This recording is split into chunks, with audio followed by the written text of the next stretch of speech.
Today we're doing 10.5 independent and dependent events. So our key idea for our lesson today, probability of independent events.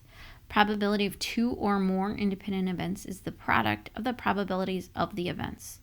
What that means is you can find the probability of each part and multiply it together. And we did some of that in the last lesson, 10.4. So in terms of symbols, if you see that P in front of a parentheses, that means the probability of A and B happening. Find the probability of A, find the probability of B, multiply them together. If it's A and B and C, you find all three parts, multiply them together. Independent events are things like spinning a spinner and flipping a coin, where the first thing doesn't have any impact on the second thing. We just find the probability separate, and then we multiply them together. All right. So let's take a look at this first one. You spin the spinner and flip the coin. What is the probability of spinning a prime number and flipping tails? So here I have my spinner. I have 5 different sections, and out of them I have 3 numbers that are prime. Prime means that they have only 2 factors, one in themselves. So 2, 3, and 5 are all prime numbers. So 3 out of 5 are prime. And then there's a 1/2 probability of flipping tails on a coin. So for both of those things to happen together, we multiply. 3 times 1 is 3. 5 times 2 is 10. So 3 divided by 10 times 100 gives us 30% probability. Those are independent events because the spinner does not impact the coin, and vice versa.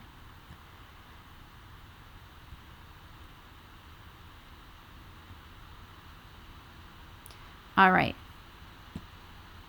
Let's take a minute to look at this next problem. It says, what is the probability of spinning a multiple of 2 and flipping heads? Multiples of 2 are numbers that you get when you multiply by 2. So that's numbers like 2, 4, 6, 8, 10, 12, and so on. Go ahead and pause the video and try this problem. Okay, so let's go ahead and check our answers. All right, so multiple of 2, there are 2 of them on our spinner. If I go back here, for multiples of 2, that would be the number 2 and the number 4. Those are our multiples of 2. All right, so we have 2 out of the 5 that are multiples of 2, and then 1/2 probability for heads. I did some cross canceling here instead of multiplying straight across. You could have done it either way. So if you multiplied straight across, you would have done 2 times 1, which is 2, 5 times 2, which is 10, and then that simplifies to 1/5. I'm a fan of cross canceling. As you know, it's less work for some numbers to simplify them at the beginning. So I saw both of these 2's are divisible by 2. 2 divided by 2 is 1. 2 divided by 2 is 1. And then when I multiply 1 times 1, I get 1. 5 times 1, I get 5. Either way, 1/5, 20% is our probability. All right, key idea for dependent events. For dependent events, the amount of things you have left to choose from is different for the second choice than the first. It's like taking 2 cards out of a deck of cards or 2 marbles out of a jar. Once you take the first one, if you don't put it back, it becomes a dependent event. The probability of the first affects the probability for the second. So when we're doing these probabilities, we're still multiplying, but you have to think about what the probability of the first thing is, and then what would the probability for the second thing be after the first thing happened. Okay, so let me show you what I mean by that. All right, so on this one, it says people are randomly chosen to be game show contestants from an audience of 100 people. You are with 5 of your relatives and 6 other friends. What is the probability that one of your relatives is chosen first, and then one of your friends is chosen second? So there are 100 people in the audience, and 5 of them are your family. So 5 out of 100, that's the probability that a family member is chosen first. Now in dependent probability, you're assuming what you want does happen when we find the probability for the second thing. So one of those 5 people is taken away.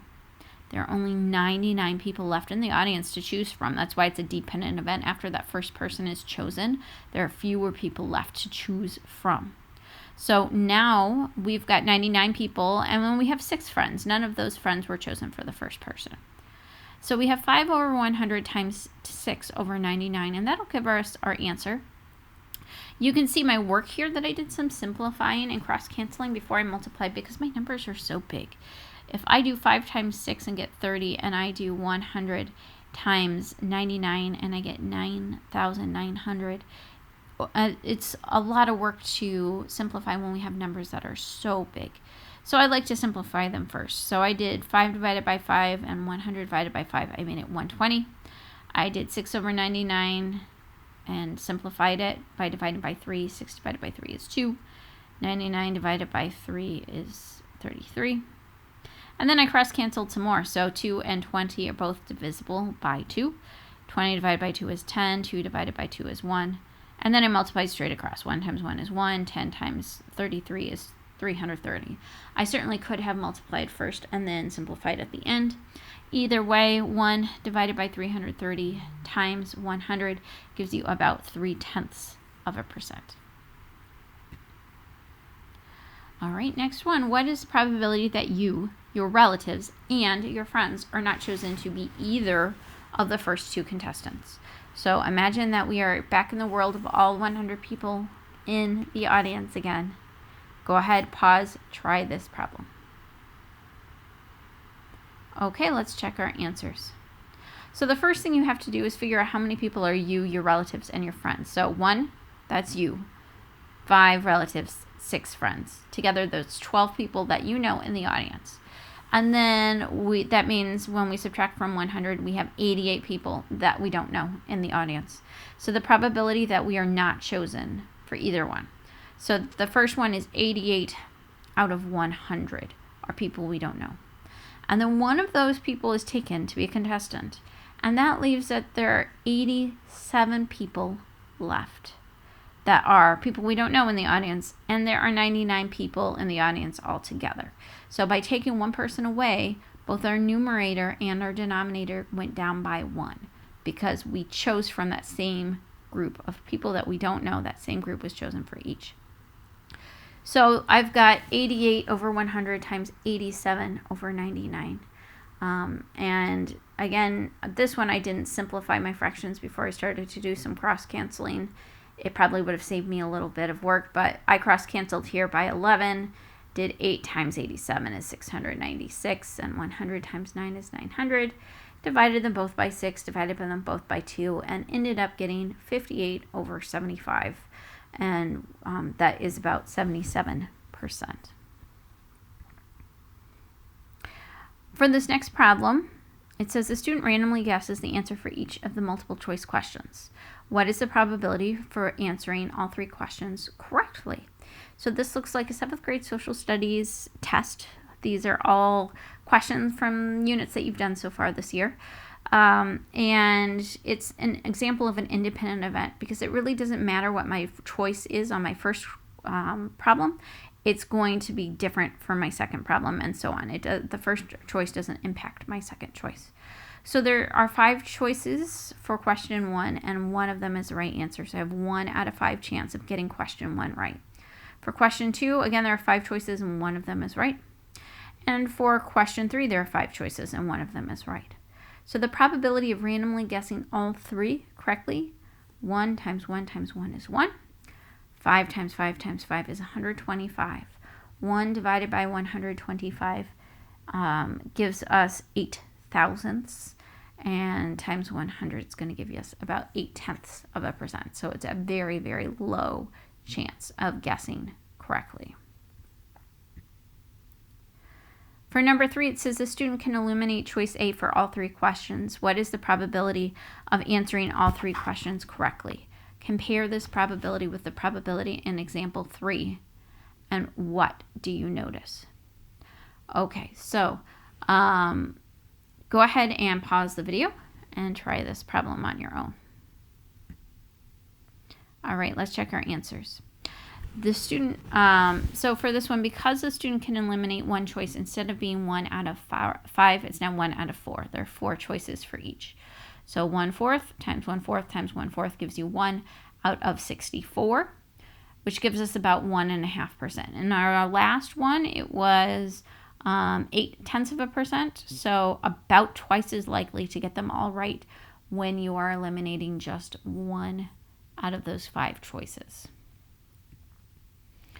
All right, and then for our last problem here, you and your friend are among 5 volunteers to help distribute workbooks. Right, what is the probability that your teacher randomly selects you and your friend to distribute the workbooks? These are dependent events because after you or your friend is chosen, there are fewer people to choose for the second one.